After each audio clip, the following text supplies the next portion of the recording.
Another nightmare about drowning. I thought we were only going to have nightmares or dreams about flying from now on, huh? I thought that's what we agreed on in therapy. Or did you dream you flew over the ocean and then fell in? Damn it, I named you Kevin, not Icarus. Don't look at me like that. You know who Icarus is. We read this story last week, where the kid builds wings and flies and the sun melts the wings and then he falls into the ocean and dies. Oh wait, yeah, I definitely put this one up, didn't I? Sorry about that. Look, if you ever fell into the sea, here is what would happen to you, okay? Eurybia, the goddess of sailing and swimming, would alert Brizo, the protector of those who braved the oceans, who in turn would summon Galeen, the goddess of calm waters, who would make the sea as smooth as glass and as silent as the grave. No, sorry, not the grave. Something,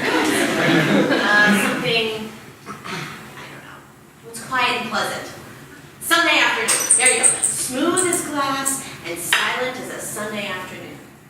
Then Doris, the goddess of fish, would tell the sharks to keep their distance and make salmon and tuna come tickle your toes until you laughed. Well, Simopleia, the goddess of the waves, would cause one giant one to lift you up and carry you towards the shore, where Samathi, the goddess of sand, would catch you on a soft white bed you could spend the rest of the day making little castles from. Well, I read a Tom Clancy novel, drink margarita.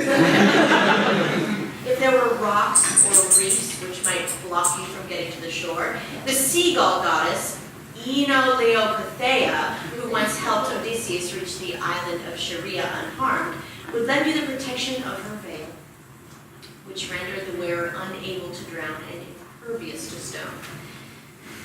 Of course she would be so nice. All the lesser sea goddesses are nice. They're like a gang of mermaids crossed with nursery school moms who are always 3 mimosas in. It was the gods you had to be afraid of. They were the ones who were always about to turn into a storm or an eel, like your father, the snake. But no, really. Eno definitely had a reason to be nice to people lost at sea because she had once herself been mortal. The daughter of Cadmus, the founder of Thebes, and a follower of Dionysus, the god of wine. In her drunkenness, during one of the wine god's rituals, she jumped into the sea with her baby son in her arms, and both would have died if the gods hadn't turned them into birds before they touched the surface. So, Eno learned her lesson, and she always helped the drowning out of memory for her own mistakes. No, I would never do that to you. Christ, where do you get this stuff?